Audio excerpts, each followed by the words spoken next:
All right, we're back. Hey, we are back. Welcome to another amazing episode. I'm assuming this is going to be amazing. It's a little bit of forethought. It should be amazing. But this is Twitching UpStream. And let me get back to my notes real fast because I scrolled too far.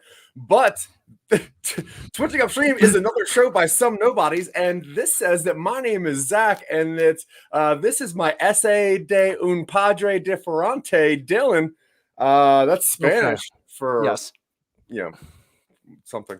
Now, no props for that one. I got props last week. Whatever. I don't need that now. Now it seems forced. Anyway, so Twitching UpStream is a side project from Talking UpStream that comes out on Sundays when we're doing that, which we are currently not. And that show, we have special guests on and we interview other creative people. We love that show and we love meeting other people, but creative projects, they but creating projects live. You know, I always read that as the word live, and I think that that's a problem with the English language. If I could just be a why. I don't understand why we need to have words that look the same that sound different. Like there's 26 letters, dude. Like if you do the math on that, like it's infinite possibilities to make words, right? Because isn't it like 26 times 1 plus 26 times 2 plus 20? Isn't that like how you do those? I mean, you can string together any number of letters you want, so the possibilities are endless if you get really long words. See? And for some reason, we have two words that look identical that mean two different things. But anyway, back to this. We like to create stuff live with the help of anybody really. Our friends, our crew, you guys. But what we do here is Dylan and I shoot a lot of weird ideas at each other all the time. And we like to make sure that we develop things and let you know how we develop our ideas. And we come up with weird characters, and Dylan has cool script works and so whatever. Anyway, honestly, I gotta fix that script. That's a fact. See, this is what happens when I write something. If I write something, it turns out like absolute garbage. If Dylan writes it, it sounds great. Luckily, I have an amazing voice, and Dylan's voice is absolute garbage, which is why we are friends. Because he realizes that I am a smooth talker. Yeah. That's why most of my contributions are single syllable. That's true. Yeah, and they're mostly grunts, which is good that they're single syllable because multi-syllable grunts are crazy. But before we get going, even before we get into our weird nerd news, Dylan, my friend, how are you? I'm fine. Today's fine. Today is fine. It's fine. That's true. And usually when people say things are fine, they mean things are bad, but they don't want to talk about it. Yeah, it's not necessarily what I mean, but okay, no, yeah, that was a generalization, not about you specifically. My lighting seems off. It feels like it's like a very dark in here for some reason. Whatever. Moody. How are you, Zach? I'm great. All right. Good. Oh, okay. I see the wink. But no, that wink is for live audiences only. I take mine back then. Thank you. It's no longer live. That happened before. That was a really good reverse wink. Oh, thank you. You've definitely done it before because that's too good. Anyway, that's cool. So I do like to get into some nerd news. I do like to run a lot of ideas past Dylan, who for the most part does not care about this stuff, but he really cares that I care. And that's what's important. So I'm going to talk to him as though he cares about this. And if you have any suggestions or any ideas or any comments on what we're talking about at any time, literally throw them in the comments. Like just type away. It could just be nonsense and we'll still try to read it. It could be an emoji and Dylan will, dance it out improvisational style so that we all understand it, which I guess is a stupid way to understand what an emoji is. Maybe he'll just describe it. That's fine.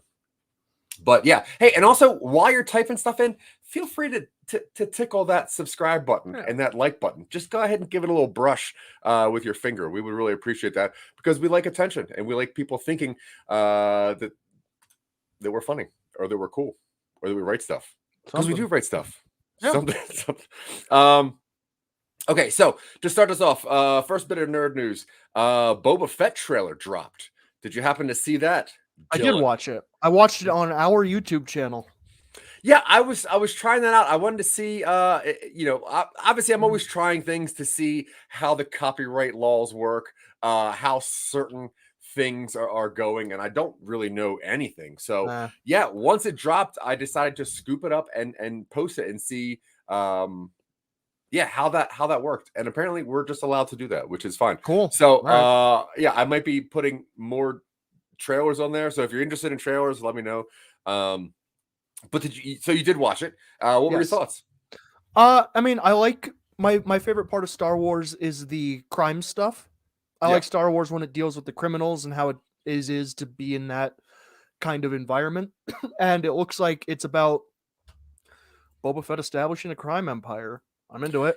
Yeah, I'm always a fan of non-lightsaber Star Wars stories for some reason, because it does feel like, I know that Star Wars is based on, old samurai movies and westerns, but it still feels like a western, but it's like the most modern day western you can do. Yeah. But I'm really into just that the Star Wars universe is so vast and they're so, detailed to the weirdest degree. That any story in there, I think, is just a cooler story to tell. Right. So I'm a big fan of it. I like what they're doing. I like that they're evolving a character that people think they like, that they don't really know, which is cool. Doesn't exist. Yeah, right. Now he does exist in Legends. Obviously, Yes. there's a lot of stories about Mr. Fett in the Legends. The thing that struck out to me the most, obviously, was that very first image. And Star Wars always lets us see new droids and stuff like that. Did you, a spider with that little bucket, that the fluid underneath? Did you see that in the very beginning? I saw the little spider drone. I didn't pay much attention to what it was holding. Yeah, so if anybody knows me, I'm a Star Wars mega nerd and I have a lot of comics. Those spiders are actually pretty deep lore to Star Wars. And if you know things about the comics, those spiders are actually brains of monks that are inside of there. Now, the monks grew so old that their bodies started deteriorating, so they put their brains inside of these weird spiders to keep their knowledge. And then the spiders actually get so old, even as droids, that they start losing their legs. So sometimes you'll see a spider with 5 legs, you're like, that's an old ass monk right there. So it's pretty interesting that they're showing that, because in the comics, those things do live under Jabba's palace. So I'm really curious if that's going to be a part of it at all. Because that's so cool, and like I said, the universe of Star Wars is so vast and detailed, and people only really know the movies and Rise of Skywalker sucks, but yeah. But there's still some really, it's like Dune, the same thing as Dune. It's like, when you watch a movie, you're like, I know Dune. It's like, no, you don't know Dune, you just know that movie. And if you actually read the stories and see everything about it, you're like, wow, this thing is so vast.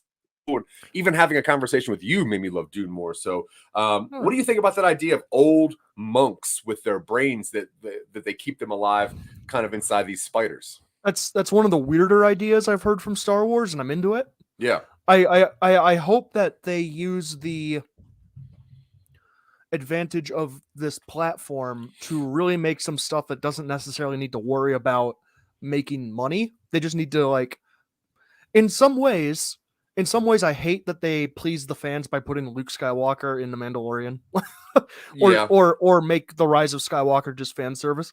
But in some ways, I like that they are bringing stuff from the old expanded universe back up, and it's some of the weird stuff. That's weird compared to other stuff that's been in Star Wars, and I'm into it. But okay, so yeah, I see what you're saying about the Luke Skywalker thing, but for the story aspect, if a Jedi of that timeline were to come out, sit on that stone, and do that thing, obviously Luke is going to see it, feel it, and whatever. So that makes sense. But I understand what you're saying, yes. And I agree. I agree completely. It is fan service, but to a degree, when you start losing fans, you got to do something to get those fans back. And I think that that's what The Mandalorian was it's a cool nod to fan service without being in your face, which is what, I think Force Awakens was, and way more so with Rise of Skywalker. But all right, let's move on. So I don't know how you feel about this, so I'm going to tread this ground lightly.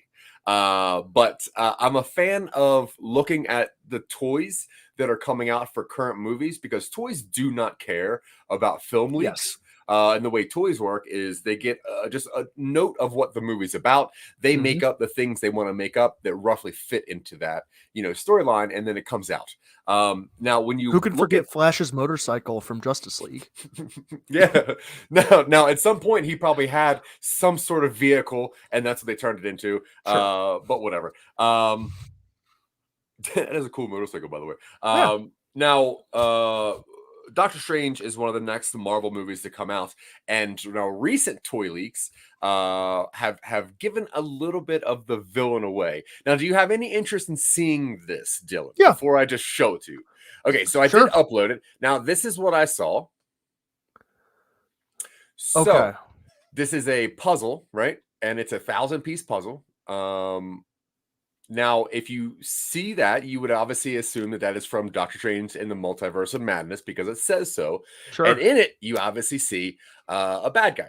Now, this struck me because I know that this is one of your favorite bad guys, I think.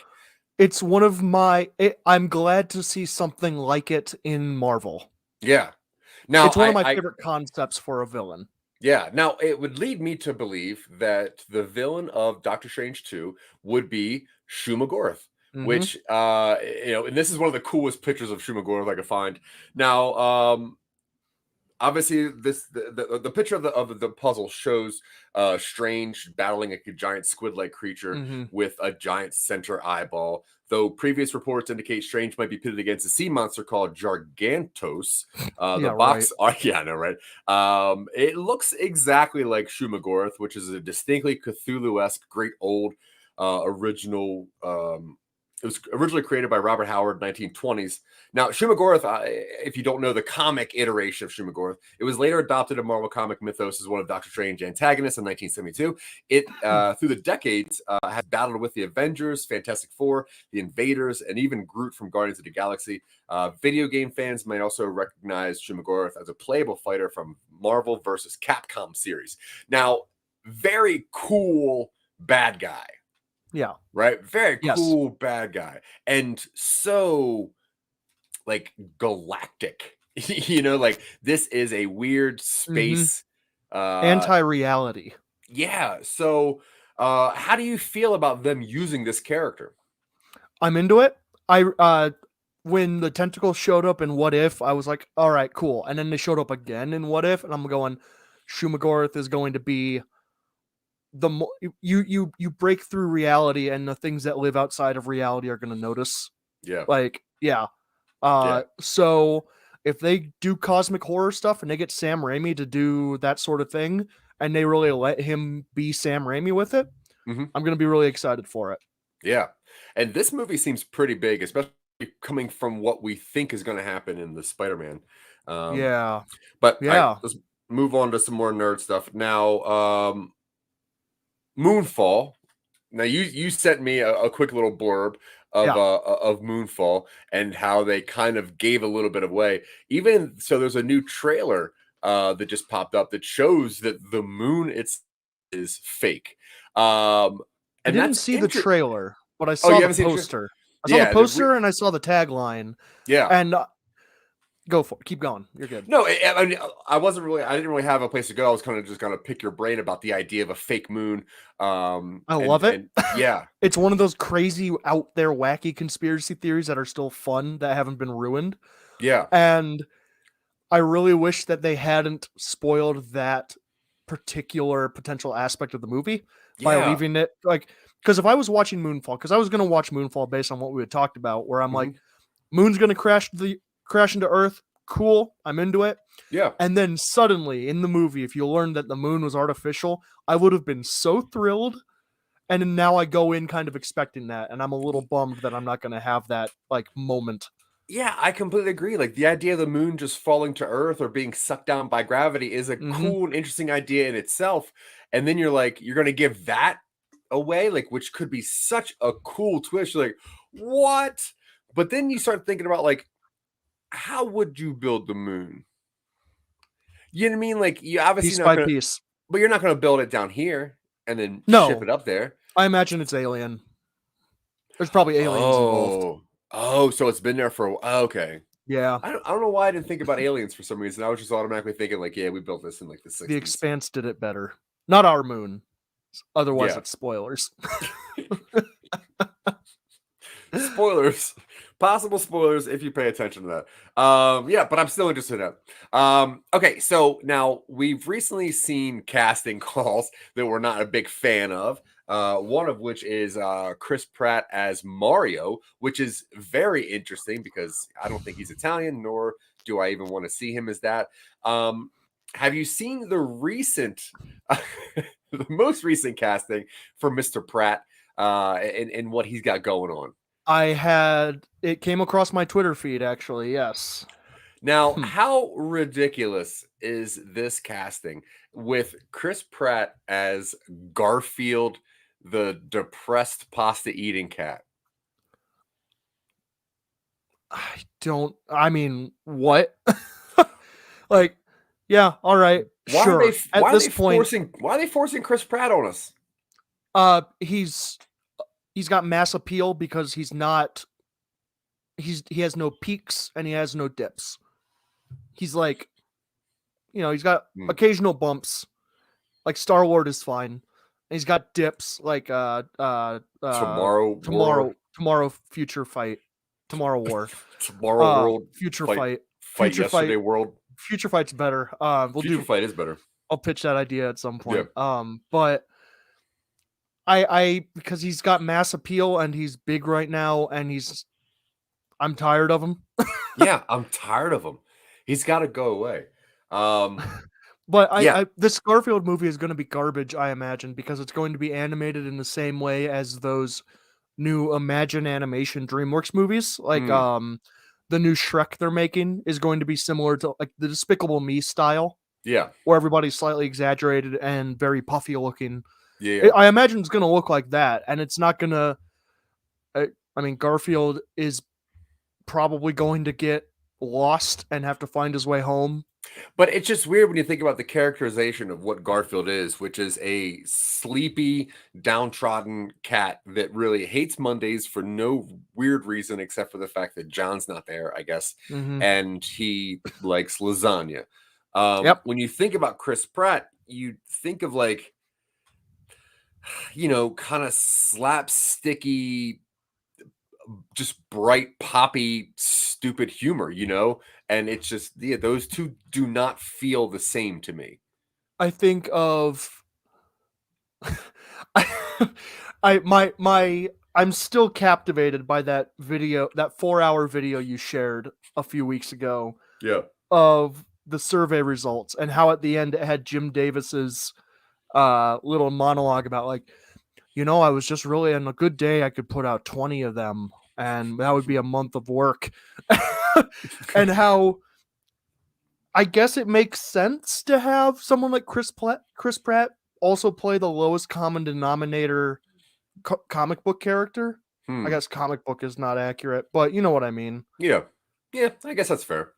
All right, so let's move on. Now, obviously, a couple days ago was Halloween, and Dylan's costume was amazing as a forest-dwelling necro witch, hermit wizard. No, he actually looked really cool, which is great. Excuse me. Did you happen to see any celebrity? One of my favorite things is celebrity costumes because they have infinite money. They know people in Hollywood, they can do stuff. Now, did you happen to have any favorite celebrity costumes? I haven't seen any, though. I know that what's her name? Heidi Klum always puts on a massive Halloween party, and that's where a lot of this gossip comes from. Yeah. I saw one of the hosts, Marcus Parks from last podcast on the left, was Spider-Man, and that's the only one I saw. Cool. Here's a couple that I found pretty interesting. Sure. You have to the left, you have that rapper Lizzo. Oh yeah, I did see the Lizzo one. Yeah, who is obviously Grogu. In the middle, you have Harry Styles, who dressed up as Dorothy, which is great. And for the record, I did it roughly 10 years ago, so how dare he? And then you have him on that. That's true. You have Kylie Jenner as that one weird woman from the Martian Mars Attacks. From Mars Attacks, yeah. One that was really cool that I think you should look up. I didn't want to like bog this down with a bunch of stuff, but if you look up Megan Thee Stallion, her costume as Pinhead is phenomenal.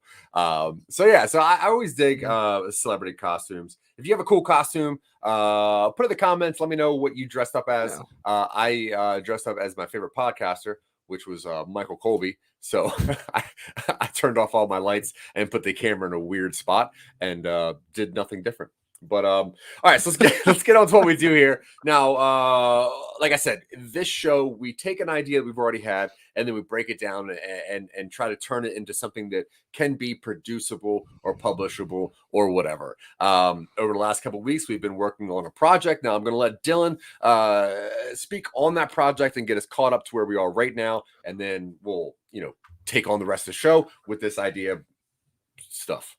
Yeah, so you know the drill at this point, everybody. I'm going to share a Google Doc onto the screen right now, and if you're listening at a future date in an audible format, bummer, you should catch the live stream so you can watch this like on your screen.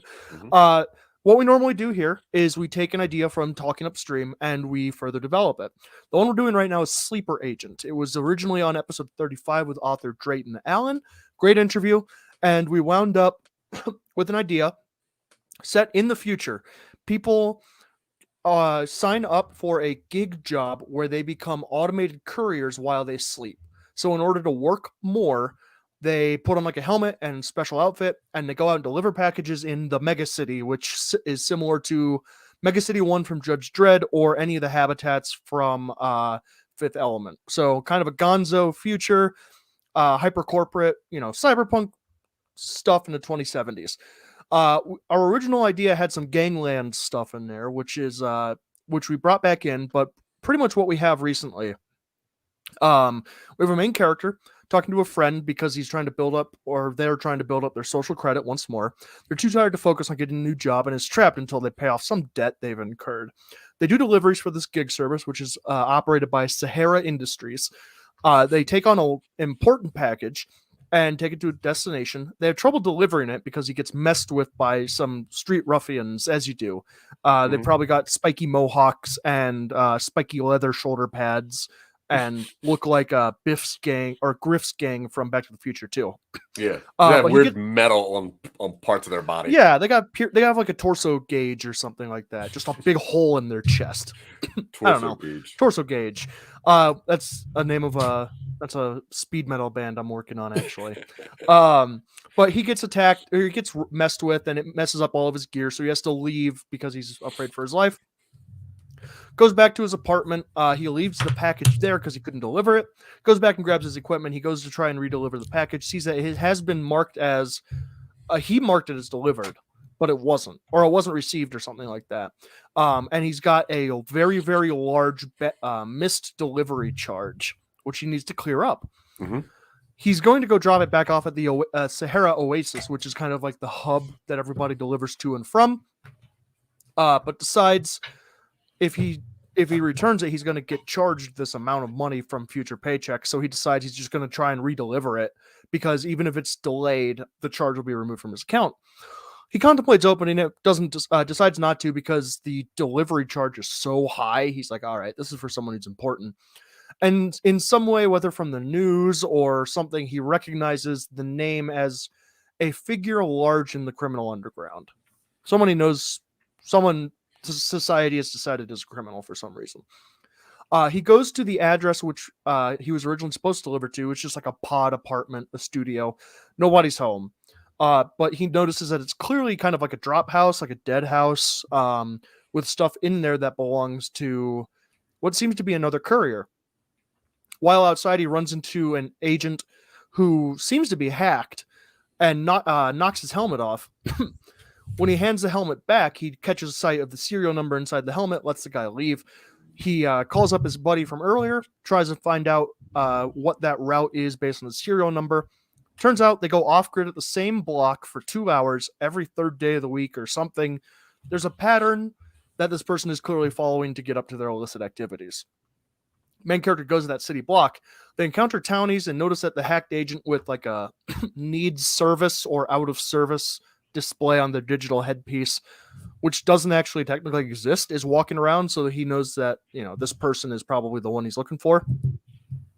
Sees the hacked agent hand off with a criminal courier, follows him to the headquarters, and then fake sleep delivers his way into the headquarters with his own kind of like weird gear. He bumps into that criminal courier in like a service corridor or a break room or something, and sees the package. He tries to deliver the package because that's the entire basis of his motivation right now. We get a scuffle where he's like, sign this. Give me the package. Sign it first. Give me the package first. Goes back and forth. They fight. Main character ends up knocking him out and does like the KO hand scan to confirm that it was delivered, but that's not the signature it needs. Turns out the authorized recipient is the main guy up top. He winds up kind of sneaking his way in, gets the delivery. He manages to deliver it, and it looks like it's a teddy bear because the crime boss has a sick kid. Crime boss is like, all right, fine. I marked it as I marked it there. It's tied to your ID. Everybody will know you're the one who delivered it. Don't worry about the charge. Your account is registered as having delivered this package directly to me in my headquarters. Explicitly you. Main character's like, cool, that's all I wanted. He leaves. As he's leaving, the penthouse apartment upstairs explodes horrifically because there was a bomb inside the teddy bear. Yeah. And that's where we left off. Yeah, so we got to have a scene where we show the sick child coming into the room to get the teddy bear, and then the way that our courier has to leave, the boss is going to like follow him to the door. And then because we got to kind of we got to show the kid is around, and then B, we have to show that there's a possibility that the head boss is going to get away. So I what if we don't, and we think that they're coming after the main character because the crime boss died, and then later on the reveal is that the crime boss walks out, and it's like, what, didn't you die in the explosion? He goes, that teddy bear was for my kid. I gave it to him. Yeah, that's and then cool. That's the reveal. Yeah. Like it's implied that it's for the kid through conversation. Yeah, but he's like, but the main crime boss, he got caught in the blast, so he's really deformed. Yeah, like real just mangled. But yeah, so everyone still thinks that it was the sleeper agent that was just trying to take out the crime boss for some reason. Yeah, I think that's really interesting. Okay, so now this is the first act, right? This is the inciting incident. This is the first half hour of a 90-minute movie. Cool. So, okay. So now what has to happen is obviously our agent is leaving the building when the explosion goes off. Yes. And they don't care. Like our agent, our sleeper agent doesn't really care. They got their signature. They should be off of the hook for the financials of this. So they just go back home, and they're still being charged for the gear, right? Because they messed up their gear. So main character will have to get their gear cleaned. Yes. Yeah. So they're at home fixing their own gear. But fine that they're not being charged for that thing anymore. Yeah. And that's when I'm assuming now there has to be a little bit of time that passes somehow, but I think that's when our first assassin shows up. And we don't know why that assassin's there. Someone just breaks into their house, into Sleeper Agent's house. And I guess that the audience and also Sleeper Agent is just going to assume that it's just a regular break-in because they don't live in a great place. Do we want them to be present at the break-in, or do we want them to get home, be like, I have to get my gear cleaned, go out to get their gear cleaned? While they're out, they're like, I'm going to get myself a coffee or something to treat myself. Their gear's cleaned, they go home, and their home has been broken into, and they just think it's a string of bad luck. Yeah, that's fine. I like that. Cool. They go to get their gear clean, grab a treat. And when they get home, they see their place has been ransacked. Do they leave a bomb like there as retaliation? No. Okay. I guess not ransacked then. Tampered with. I'm trying to think like, or does he come home and someone's waiting for him? So that I'm okay with it being ransacked too, because you would think if the main goal is just to kill this person and they're not home, you don't know if they're going to come back or whatever, but you're going to look for any evidence of where to find them. So I'm okay with that. And then Okay. that person leaves, and then there's, I think shortly after Sleeper Agent gets home with the ideas that somebody broke into my house. This place sucks. This my life is getting really, really bad. And then somebody else. That's when like the second assassin shows up, and I guess at first he thinks that it's the person who just broke into his house, or it's just like another break-in or something. It could be the same person waiting for them outside. Like they wait for him, they wait for the main character to come home, and then they're like, okay, now's my chance. So he comes in. What do you think about this scene? Okay. I like the idea of a person waiting there. Now, so Sleeper Agent comes home, sees that the door is slightly ajar or that the lock is broken off or something. He goes inside and sees that his place is a mess, right? And turns the light on, and it's like, oh my God, this place. Oh, I guess somebody was in here. And is really just starting to like let that all sink in, sits down for a second, and then he hears somebody in another room. Okay, so I guess what I'm getting to is I have this scene of, in movies when the person gets home and someone's sitting in their chair, and Yes. so imagine that scene, but the person who's waiting is in a room of the house that this person just does not go into yet. So they're just trying to coax them into that room for the reveal. So it's like, like a little closet. Yeah, or like just his bedroom or something, and he just hasn't gone back there yet. And do we want? I imagined it being kind of like a studio apartment where you have everything kind of connected. So it's either the bathroom or the closet. Would that work? Okay. What's up? Not exactly for the scene that I was thinking about. Okay. Because I don't like the bathroom scene at all. That's too just Pulp Fiction-y. Anybody in the bathroom now is just you're Pulp right. Fiction to me. And I don't know why he'd be hiding in a closet waiting for this person to open the closet. So it doesn't work. It doesn't work for that idea. But he could be waiting in a closet. I think it's my setting assumption that he is so poor that he has to live in like a studio pod. Yeah. So his apartment is effectively like small sitting room, kitchen, bedroom in the back, and then a separate room that is a bathroom, and then another separate room that's a small closet. All right. Well, then let's keep that. Right. Okay. But let's just say that maybe he comes in through like the fire escape into his bedroom because he doesn't want to deal with like the weirdos that are in the hallway or something. And he regularly enters through the. He just goes in through the back. Like he takes like the fire exit. It's just faster and easier for him. And then that way, like he goes in the bedroom, sees that his bedroom is like ransacked, and just sits on the bed. Instead of like checking out the rest of the house. And then, then you hear like.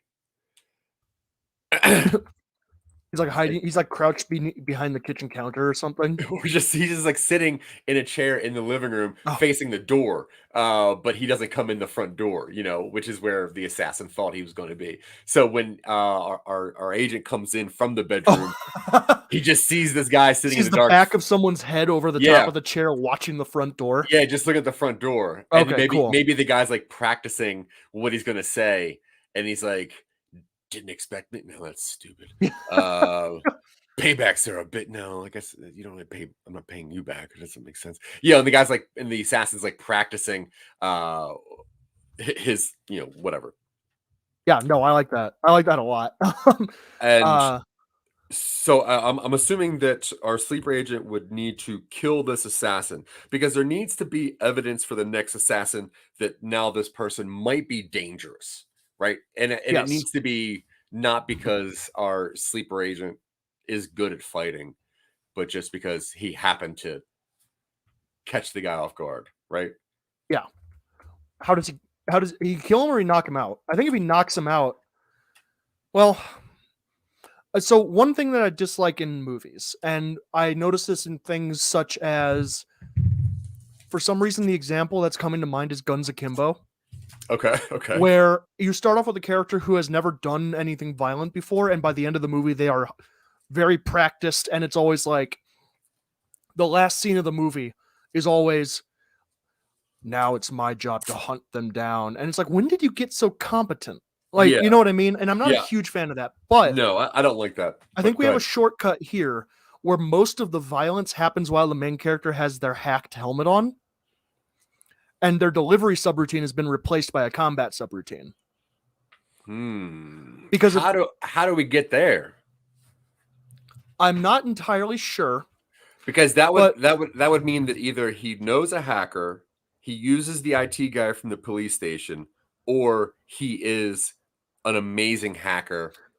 Well, if the delivery of the bomb teddy bear was hacked into his program, it could be the same person using him as a tool to bring down this criminal organization. Oh, okay. So it's because somebody there is an anti-mob going on. Like there is a person who sent this bomb. Okay, cool. Maybe we should flesh out that thing first. Sure. So he does we do have the main character meeting with a friend at the very start. It's their friend who he has a Sahara contact. Yeah. He has a contact in Sahara who gives him information. We could fold them into the same person and make the reveal like at this point in the thing, so that way we don't pretend like it's supposed to be a huge reveal. You know what I mean? Okay, so let me see if I get this straight. So the person who works in Sahara that is his IT friend that gives him information is maybe like a superhero undercover, and he realizes that somebody is using the sleeper agents to deliver drugs in whatever. So then he programs other sleeper agents to fight them. That's not bad. I don't think it's that wide scale, but I like the idea of his contact having taken the time to go through the hiring and orientation and training process at Sahara specifically so that they could get like the right person at the right time with the right subroutine to subvert the programming and be like, this is how I get some sort of payoff. Or it was somebody who worked for the mob to do this and then is turning against the mob and doesn't want fingerprints and makes other sleeper agents do stuff so that they seem like they're going, you know what I mean? Yes. Which one do you like better? Do you like it being someone who works for the mob and maybe like faked their death under a new identity, like the mob's old tech, like their old techie who faked his death and then reinvented an identity to get back at them via Sahara? Or do you like it being just someone who was hurt by the mob previously? I think I like that one. Just someone who was hurt by the mob previously? Yeah, because I think if we allude to the mob having somebody inside, then it might be a little bit too obvious. So if we don't know, and you know, like the IT guy, the IT person is very willing to give up the information to sleeper agent, and then later on we find out like, look, when I found out that you were something with the mob, I uploaded you with a bunch of weird programs to see if I could help you out, because it turns out the mob, they blew up the old people's home that my grandmother was living in, and I'll never see them again. What if it was like, what if the main character doesn't have any like actual planned out contact with the mob, but it's just like, I took those jobs because they paid well and there was so little like I took those jobs because they never required that I provide feedback or review. They always rated me 5 stars and they paid well. It's like, yeah, those are all mob jobs. What do you mean you took them randomly? It's like, I took them because they paid well and they never asked any questions. Yeah, perfect. Love that. Yeah. Okay. And then I like the idea accidentally through well-paying so we can have jobs. Yeah, and we could even have at some point we could even have one of the assassins like mention like that there's been subtle like attempts at the boss's life over the last like month or so, to just say that the IT person has maybe tried this idea before. Yes, and we can have some like sort of you've attempted expository. Yeah, it's like you've attempted, you've had 3 different attempts on his life, and you finally got through. It's like, no, this is the first time I've even been to that building. What are you talking about? And we can have some sort of expository line about, being a courier is dangerous. Like, people disappear, like, and we think it's referring to that initial like incident where he's mugged. Yeah. But it's referring to the fact that the mob is kind of like selectively trying to find the sleeper agents that are working against them.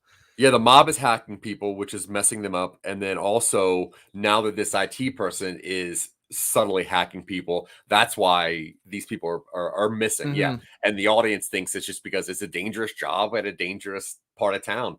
But that's why it pays a lot, because sometimes you just go missing. And And it would be really interesting to think that the company would take out a life insurance on each of these people just in case something does happen to them, and they would get money. Sahara takes out a life insurance policy on all their couriers. Yeah. Oh, gross. Yeah, I like it. And then that's why some people think like, oh, Sahara just randomly kills people for the benefits. And they're not, but they know that people hack it, so they don't care. It affects public opinion regarding like courier jobs. Yeah. And then I like the idea that I think the Sahara contact, the IT person who's getting revenge through the sleeper agents, I think their loss should have been like, I don't think it was an intentional targeting of this person's loved ones. I think that their loved one was caught in the crossfire. Yeah. And so you've got the 100%. moral issue of like, your loved one died in a crossfire. It doesn't mean you have to go after their kids specifically. That's a different sort of, like, they're evil, but that's a different sort of evil. And then you have your moral footing to stand on. So like, yeah, I think that's fair. And then I guess maybe accidentally the mob killed the IT person's child, and it's like, look, eye for eye. That's it. Yeah. Child was caught in a cross. I mean, it doesn't excuse it, but it's definitely like, intent versus accidental. Yeah. Child was caught in a crossfire between crime boss's mob and other mob. Yeah. Initiated by crime boss. Right. And the IT person eventually is like, look, I just wanted the boss to know what it felt like to lose an actual person. Yeah. Okay, so I think that's a good basis to get some more footing on. Back to the story, or do we want to flesh this out a little bit more? No, I think that's cool. I mean, cool. I wanted to know who was sending the bomb, just so that for story purposes. Yeah. Okay, so now we're back up to main character goes back to their apartment, and they go in through the window, and because the assassin thinks that, any logical person would enter through the front door, they're sitting the assassin is sitting in like a chair facing the door, practicing their one-liner. Yeah, I think that's so funny. Okay. And like main, sleeper agent just grabs like a guitar stand or just something that's close and just hits him. Yeah. Doesn't kill him. I think we get a fight. I don't even know about a fight. I just think that like, so he sees the assassin facing the door, sitting in the dark with like a gun just aimed. And for those reasons, he just hits him, knocks him out. We'll figure out what happens later. Okay. Because I think that we need main character to think someone's after them. We need another assassin to think that they're dealing with somebody, high level, because when the next assassin comes in, first assassin's just there knocked out, and then I guess when they wake up, they're like, I didn't even see them coming. I don't know what happened. What if we did a thing where the main character KOs knocks him out, ties him to a chair. Assassin wakes up and main character's trying to do the cool interrogation scene. And it's just like, why are you after me? And they do a little interrogation. And because main character's completely outmatched, the assassin is like either sawing through their bonds behind their back, or somehow otherwise like about to get the drop on the main character. And then some sort of fight ensues in which the assassin has to escape, and that's why the assassin thinks that this guy has skills. instead of just being knocked out and left somewhere. Well, I think that we need to see assassins coming fast, because this is a crime boss, is child that just got destroyed. So you would think that multiple assassins would be there pretty quickly. I think an easy way to show to make other assassins think that this is, someone of worth is to have them just show up, and see like maybe the number one assassin just knocked out. What if what if the main character knocks out the assassin and then drags them outside and downstairs and puts them in like an auto cab and is just like, take him to the subway station. I don't care where. Here, just take him somewhere. And so it's like, I didn't even see him coming. And then next thing I know, I wake up and I'm in Central Station. This guy means business. Yeah, or maybe he sends them back to to the crime bosses, because like maybe the last address he has logged into the digital device that he orders the lift is the crime boss's house. So he just drops off this knocked out assassin just almost inadvertently to the crime boss's house, and they're like, "Whoa, this guy's pretty serious." Yeah, I like that. Yeah. So didn't even kill me. What kind of monster doesn't do that or something like that? Yeah. Yeah, he had to drop me and everything. Could have taken me out, didn't. I got to reevaluate my life. Yeah. Okay, so what do you think should happen in the second act of this story?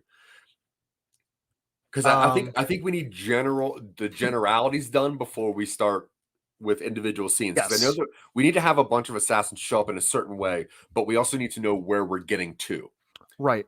And I think one thing that we do that makes the stories so good is that we kind of understand the ending, so it doesn't seem like, a lot of our stories are just kind of like wandering. It's like we know what we're trying to get to, and I think that's an interesting, story writing device, is kind of know roughly what you want to finish with, so that the coolest way to get there. Right. From last week, we had the idea that the crime boss somehow puts main character on airplane mode in a highly digital society. I don't know if we want to we can go with that at a certain point. Maybe crime boss has contacts in Sahara, and for a brief moment, the main character finds themselves cut off from every resource they have, and then eventually gets in contact with their hacker friend who restores it. Cool. I'm okay with that. And then I like the idea. I feel like that should be at the end of Act 2 or the beginning of Act 3, because I think for a little bit we got to think that the crime boss is dead, and we have to have the fight scene. So I think that maybe the end of Act 2 is a sleeper agent trying to leave town, finding out that his assets are frozen, and when they contact the IT person for just help, because it's really their only friend, they're like, well,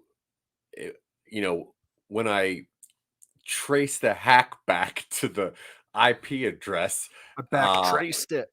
I don't know how that works, but is there any way that you think logically the IT person would know that it was the crime boss who did it? They've been monitoring all of the traffic, they've been monitoring all the networks. It's like, yeah, he doesn't really bother to hide himself because he's got something about the hacker man or hacker person being like, I've been monitoring all of the signals coming in and out of that helmet. Yeah, okay, that's yeah, I guess that's fine. And then our main character's like, no, that guy's dead.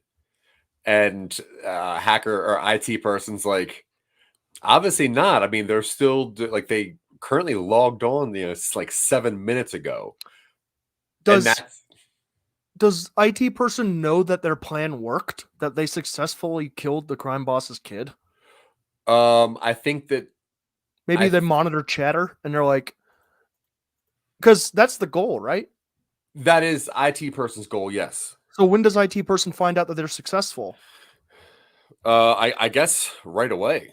Yeah, okay. I mean, they would know, I think at the end of Act 1, IT person should reach out and be like, and reveal it. And you don't think so? No, I think that's a really cool reveal. Okay.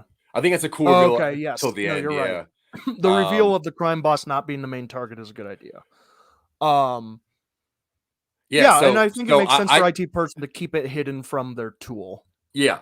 And the person's like, no, Sleep Rager's like, no, they blew up. I was in that building.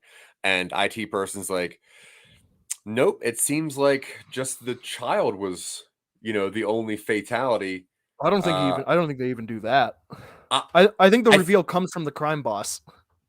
I don't know. I think that might be pretty interesting for a sleeper agent who thinks they destroyed the crime boss, and then they find out that they're inadvertently the reason that a child died. That might. What do you think about that? Like having to deal with that for a little bit. I agree, but I think the reveal should be like the main character gets captured, finally captured and like tied down, and you think that the second in command who took over is going to come through that door, and then it's the crime boss with like burn scars all over, and it's like, wait a minute, you survived the bomb, and it's like, I did, your target didn't. It's like, what do you mean? It's like, I know who you were after this entire time. I know who you're working for. Kid didn't do anything. Kid wasn't involved at all, or something along those lines. And then you have the crime boss thinking that he is speaking to someone who's aware of what's going on, despite the fact that he was not. Yeah. So, okay. So what you think is that there should not be information communication between IT person and sleeper agent? I think at some point, IT person should reveal that they're the one who has been hacking all of main character's stuff and is the one who like un-airplane moded them and has been kind of like the Oracle character separate. I think at some point the main character needs to put on the helmet and get fighting skills. Okay. Because the helmet like links into his his nervous system or something. And now, do you think that also the assassins that come after sleeper agent, they should not be trying to kill him, right? Because the crime boss wants him alive to find out why he did this. So that's why maybe our main character is getting away from a lot of the fights, is because the assassins aren't really trying to kill him. They're trying to just capture him. Trying to kidnap him. Yeah. And I think what should happen is I'm seeing a scene at some point where someone is communicating with the main character through the helmet, whether on the digital display screen where it's just like, good delivery. And it's like, that's not a standard message. Put me on. And he's like, no, I'm not going to do what you told me to. Yeah. And then he gets pursued by people. And eventually the screen helmet just like, they're closing in. It's getting close. And the screen starts flashing like a danger triangle. And it just says, put me on, put me on, put me on, put me on. He's like, fine. And he puts it on. And it's like, grant me access? Yes. And it's like, thank you. And then you do the fight scene with the helmet directing the motions. Yeah.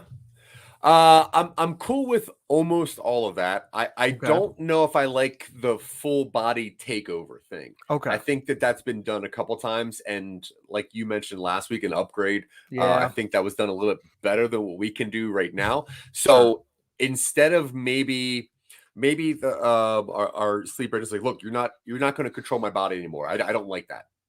And it's like, you're not going to put me to sleep. I don't care. And the IT person's like, well, I can't help you. Like, I can only really give you information. He's like, fine, then just give me the information on how to fight, and then maybe sleeper agent like puts it on. I don't know. What do you think is better? Is the body takeover to a fight? Is that cool? That is a lot like upgrade. You're right. If we want him to be clever, then it could just be delivering messages through the helmet. Yeah. You know what I mean? Or it's just like highlights escape routes and I think that's cool. Careful, there's an individual armed with a level 3 contraband weapon moving towards the market, towards your position. You need to take a different route. And so it's like, how does he know our every move before we make it?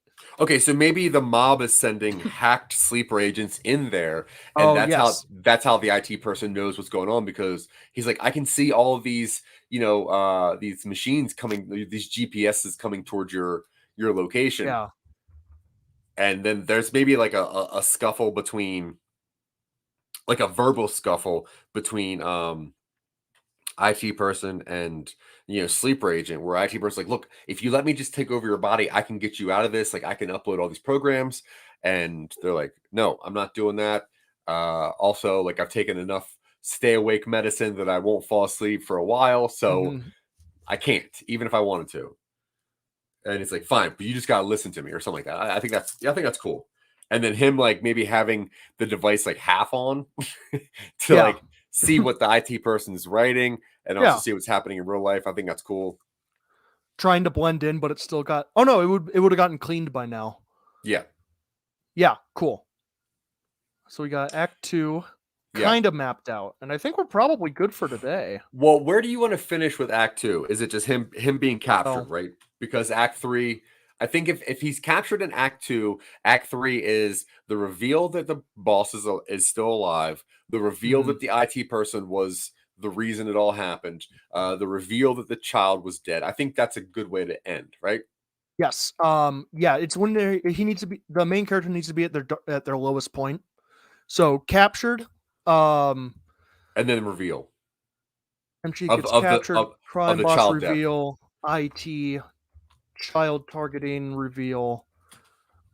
Okay. So for the crime boss reveal, right? We have him who's defigured.